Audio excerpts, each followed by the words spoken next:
Bismillahirrahmanirrahim. Alhamdulillahi Rabbil alamin. Vassalatu vassalamu ala ashrafil mursalin va ala alihi va ashabihi ajma'in. Amma ba'd. Nafsni poklash silsila darslaridan birodarlar, bugungi mavzuimiz dindagi g'ariblar. Al-ghuraba fid din. Dindagi g'urabolar, g'ariblar. Hozir ma'ruza bo'layotganda kirgizoringlar deyishdan, sal jilib-jilib o'tiringlar. Hali namoz boshlanganda keyin chiqib ketinglar tashqariga. Payg'ambarimiz sollallohu alayhi vasallamning huzuriga Umar ibn Xattob roziyallohu anhu rivoyat qilgan hadisda shunday deyiladi. Baynama nahnu julusun inda Rasulillahi sollallohu alayhi vasallam iz tala alayna rajulun.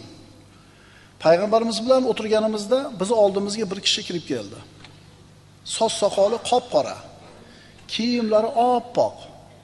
To'g'ri Rasulullohning oldiga bordida, tizzasini Rasulullohning tizzasiga tegizib o'qib o'tirdi. Qo'lini o'zini sonini ustiga qo'ydi. Hammamiz hayron bo'ldik. Birontanimiz tanimayapmiz. Ya'ni kiyimlarini tozaligi, soch soqolini qop-qoraligiga qarab turib, Madinalik shekilli desak, Madina ahlidan hech kim tanimayapti. Musofirmikin desak, kiyimlari, usti-boshi u musofirga o'xshamaydi.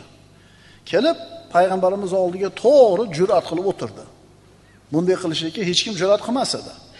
Kelib, "Ey Muhammad, menga islom haqida xabar bering."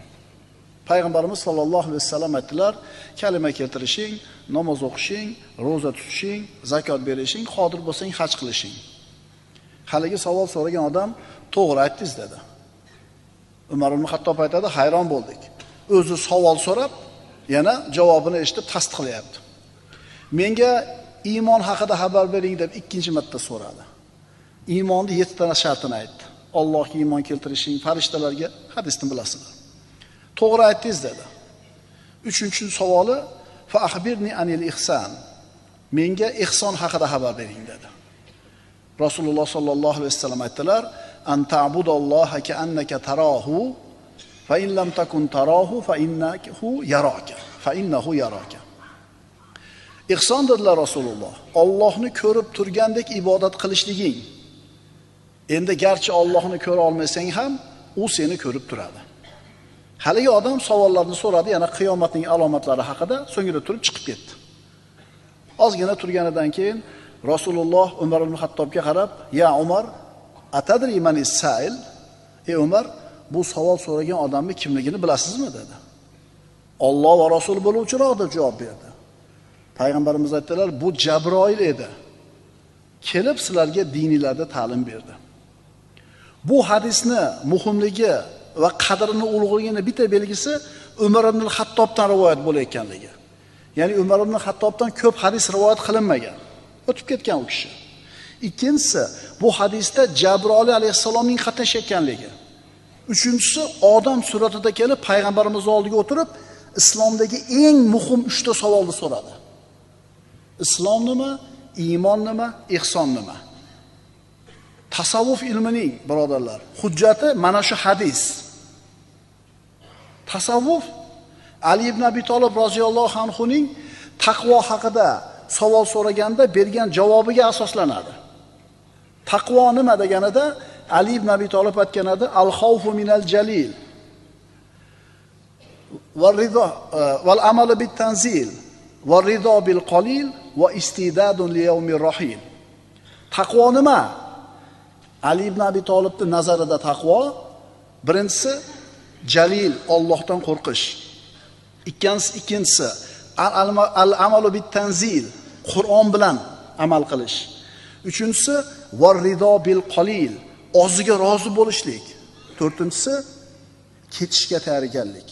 Ketadigan kunga o'limga tayyorgarlik. Mana shu taqvo ekan. Tasavvuf ulamolari mana shu 3-punktini o'zlariga hujjat deb biladi. Oziga nima qilish? Rozi bo'lish. Boriga emas, oziga.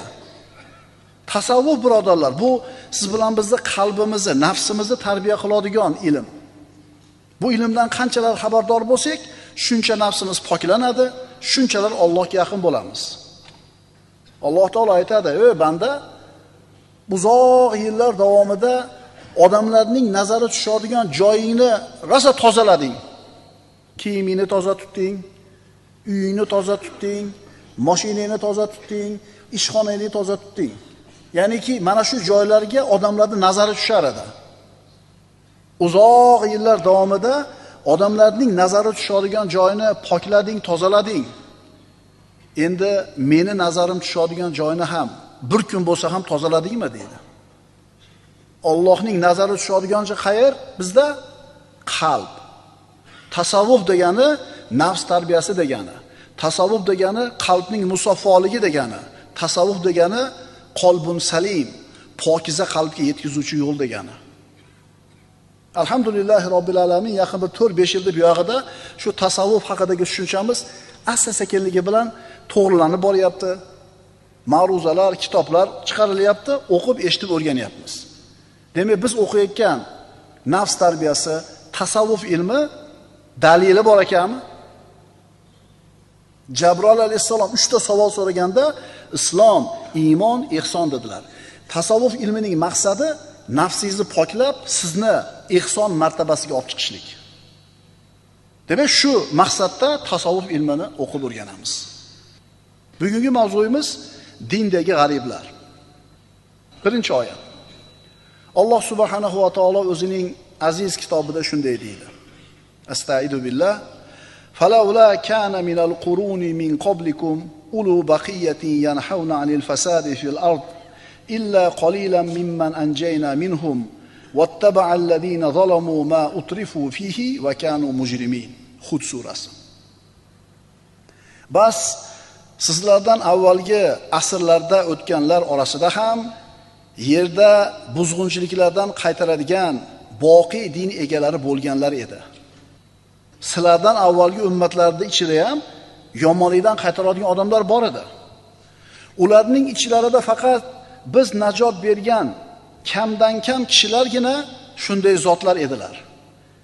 Demak, yomonlikdan qaytaradiganlarning adadi katta bo'lmas ekan. Zolim kimsalar esa o'z maishatlariga berilib ketdilar va jinoyatchi bo'lib ketdilar. Bu oyatda najotga yetuvchi, najot topuvchi bandalarning ozchilik bo'lishiga qat'iy dalolat bor. Mustaqim yo'lda bo'ladiganlar, itoatda turadiganlar ozchilik bo'lishadi. O'zi ajib. Va qalilun min ibadiyash shakur dedi Alloh. Alloh taolo Qur'onda odamlarning ko'pchiligi deganida orqasidan beradigan ta'rifi ajib. Odamlarning ko'plari la yaqilun, aqlini ishlatmaydi deydi. Odamlarning ko'plari la yashkurun, shukr keltirmaydi. Odamlarning ko'plari la ya'lamun, bilmaydilar. La yaqilun, la yashkurun, la ya'lamun. Ko'pchilik odamlar bilmaydi, shukr qilmaydi, aqlini ishlatmaydi. Shundan ma'lum bo'ladiki, ko'pchilik odamlar qilayotgan ishlarga ergashib, ularning urflarini o'zlariga taqlid qilib olib yurgan odamlar o'sha ko'pchilik qatorida ekan.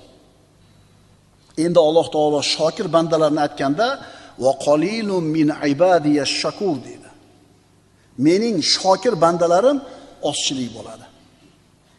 Demak, odamlarni yomon yo'ldan qaytaradigan, mustaqim bo'lganlar, multazim bo'lganlar ko'pchilik bo'lmas ekan. Agar sen birodar o'zingni zamoningda o'zingni ana shu itoatda bo'lgan ozchilik bilan birga ekaningni ko'rsang, Rasulullohning sunnatini ushlagan ozchilik qatorida ekanligingni ko'rsang, haqdan yuz o'girgan, nafsini ko'yiga kirib adashib ketgan ko'pchilik osiylar orasida emasligini ko'rsang, albatta bu sen uchun yaxshi holat. Bu oyatda qat'iy, aniq aytilyaptiki, yer yuzidagi odamlarning ko'pchiligi mujrim bo'ladi. Ikkinchi oyat. Astaidu billah. Va in tuti' akthara man fil ardi yudilluka an sabilillah in yattabi'una illa dhann va inhum illa yakhrusun. Yer yuzidagi kimsalarning juda ko'plariga itoat qiladigan bo'lsangiz, sizni Allohning yo'lidan ozdirurlar. Zotan ular faqat gumonlargagina ergashurlar va faqat aldaydilar xolos. Hamma qilyapti-yu deb qilsangiz adashib qolasiz. Hamma shuna qilyapti-da, adashib qolasiz, erchisiz. To'y qilmoqchisiz, qana qilamiz? Odamlar qana qilyapti? E'tibor beringlar-da, odamlarning ko'pchiligi ergashayotgan toifalar odatda havoyi nafsiga qul bo'lgan odamlar bo'ladi. Odamlarning ko'pchiligi ergashib bo'lmaydi. Alloh odamlarning ko'pchiligi deganda aqlini ishlatmaydi, shukr keltirmaydi, tafakkur qilmaydi deb aytayapti. Gohida ana shu dinini mahkam ushlagan, multazim, taqvodor yigit o'ylanib qoladi. Shuncha odam bir tomonda turib, men bir tomonda bo'lsam, ular ish qilib haq emasmikin? Ish qilib men o'zim adashmayapmanmikin? Mana shunga o'xshagan ikkilanishga tushib qolmaslik uchun, yolg'izligida his qilmaslik uchun, vahshatni his qilmaslik uchun, bu ma'siyatga to'lgan zamonda yolg'izlikni his qilmaslik uchun, men yolg'iz bo'lib qoldim, meni ajratib qo'yishdi, men xato qildim shekilli deb qolmaslik uchun, qalbingizni shunaqa istirobli o'ylarga to'lib qolmaslik uchun quyidagi oyatga quloq soling. Astagfirullah. فلولا كان من القرون من قبلكم أولو بقية ينهون عن الفساد في الأرض إلا قليلا ممن أنجينا منهم. Bas sizlardan avvalgi asrlarda o'tgan odamlarning orasida ham yerda buzg'unchilikdan qaytaradigan boqiy din egalari bor edi. Ularning ichlarida faqat biz najot bergan kamdan kam kishilargina shunday zotlar edi. Nuh alayhisalom davrida dunyoni suv bosdi. Nuh alayhisalom bilan kemada qancha odam saqlanib qoldi? 90 ta yetmadi, 80 ta odam deyiladi. Nima, yer yuzida 150 ta odam bormidi? Ko'p edi, juda ham ko'p edi. Odamlarning ko'pchiligi suv tagida qolib ketaverdi. Alloh saqlagan, payg'ambarga ergashgan bandalargina 80 ta odam najotga chiqib qoldi. O'shuning uchun ko'pchilik qilayotganligi bir ishni, o'sha ishni to'g'ri ekanligiga dalil emas. Ma'qulmi? Yer yuzida buzg'unchilikdan qaytaradigan ozchilik. Nima degani bu? Yerda fisq fujur tarqab ketdi. Mana shu ozchilik insonlar odamlarni yomonlikdan qaytaradi. Ana shu munkarga botib ketgan odamlarning ishini noto'g'ri ekanligini aytsang, seni gapingni, fe'lingni g'arib, tushunarsiz deb bilishadi. Taqvoni ushlagan odam taqvoli ish qilsa, atrofidagi ko'pchilik fosiqlar tushunmaydi. Masalan, qo'lingizga shubhali bo'lgan katta mablag' tushib qoldi. Prosta olsangiz bo'ladi, omadingiz. Ko'pchilik tushunmaydi buni. Hey, omadmi monqara deydi. Mancha pul tursa omaddi deydi. Nimaga tushunmayapti? Nimaga aqli qabul qilmayapti? U ko'pchilikda u.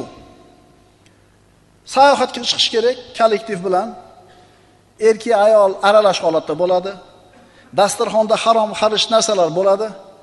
Uni bilib turib, sen sayohatga bormayman deysan. Korporativ bo'ladi.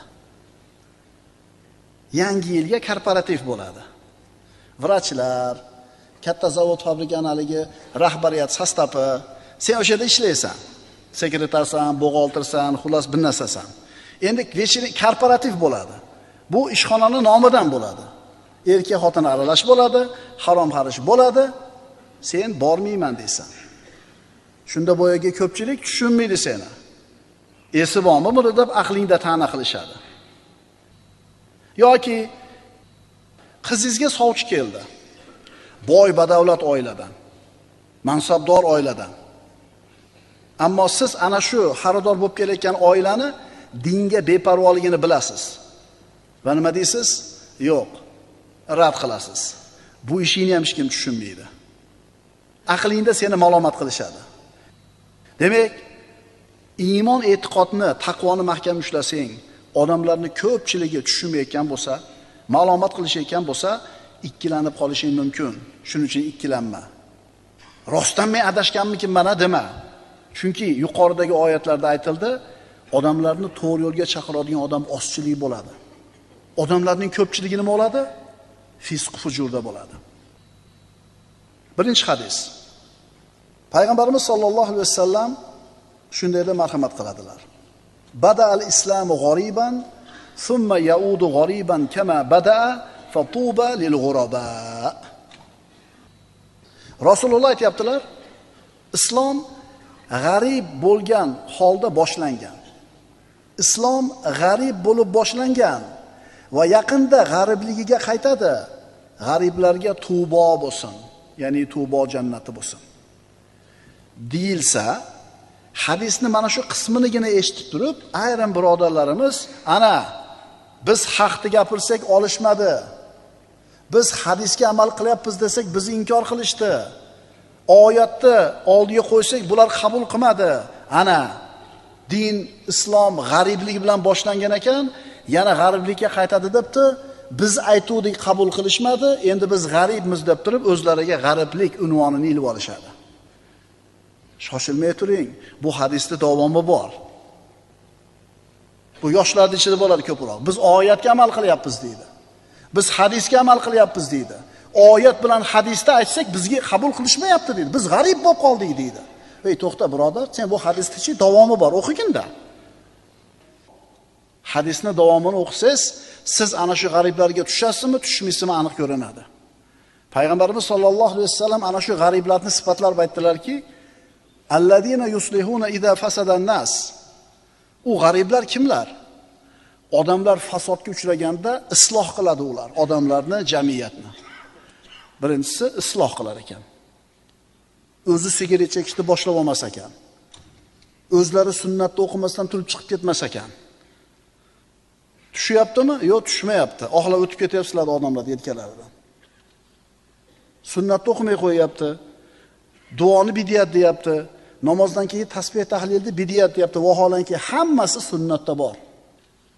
Demak, u payg'ambarimiz maqtagan g'ariblardan birinchi sifati, odamlar fasodga uchraganda ular isloh qilar ekan. Ikkinchi sifati, valam yumaruna fi dinillah. Allohning dinida talashib tortishmaydi ular. Biz imini shuni qilyapmiz. Alloh qayerda? Namozda qo'lni qayga qo'yish kerak? Alloh arshga istivo qildi, qanday bo'ladi? Talashib tortishmaydi ular Allohning dinida. Vallohi o'sha oyatga, hadisga amal qilaman degan, oyat hadis bo'yicha ketaman degan ishtiyoqi, g'ayratiga rahmat. 5. Lekin u hadislarni to'liq o'qish kerak-da. Qarang, odamlar fasodga uchraganda tuzatadi deyapti. Allohning dinida talashib tortishmaydi deyapti. 3-sini qarang. Walam yukaffiruna ahadan min ahli at-tauhid bi dhanbin. Ahli tavhid bo'lgan, la ilaha illalloh Muhammad Rasululloh degan odamning bironta gunohi tufayli kofirga chiqarmaydi. Biz bemalol kofir, fosiq, munofiq deb o'ryapmiz-a? Demak, bu yerga biz aytgan g'ariblar haqidagi hadisni 4 qatori bor ekan. Islom g'arib bo'lib boshlandi, g'ariblikka qaytadi, jannat bo'lsin g'ariblarga. Xo'p, endi kim u g'ariblar? Odamlar fasodga uchraganda tuzatar ekan. Allohning dinida talashib tortishmas ekan va hech kimi musulmonlardan hech kimi kofir deb ayblamas ekan. Shuning uchun nima qilaylik? Yerga tushaylik, ilm o'qiylik. Hovliga uni eshigini kalit soladigan teshigidan qaramasdan bunday qilib, eshikni ochib qaraylik-da, ine to'liq tasavvurga ega bo'lamiz. Agar biz isloh qilishni o'rniga fasod qilayotgan bo'lsak, ota bilan farzand o'rtasini, ustozlar bilan shogirdlar o'rtasini, qavm bilan namozxonlar o'rtasida fitnaga sabab bo'layotgan bo'lsak, biz u g'ariblardan emasmiz. Allohning dinida maza bemaza, aqlimiz yetmagan masalalarda talashib, tortishib, fitnalarga sabab bo'layotgan bo'lsak, u g'ariblardan emas ekanmiz. Aqulu qawli hada va astaghfirulloha li va lakum. Innalloha va malaikatahu yusalluna alan nabiy ya ayyuhallazina amanu sallu alayhi va sallimu taslima. Vassalomu alaykum va rahmatullohi va barakatuh.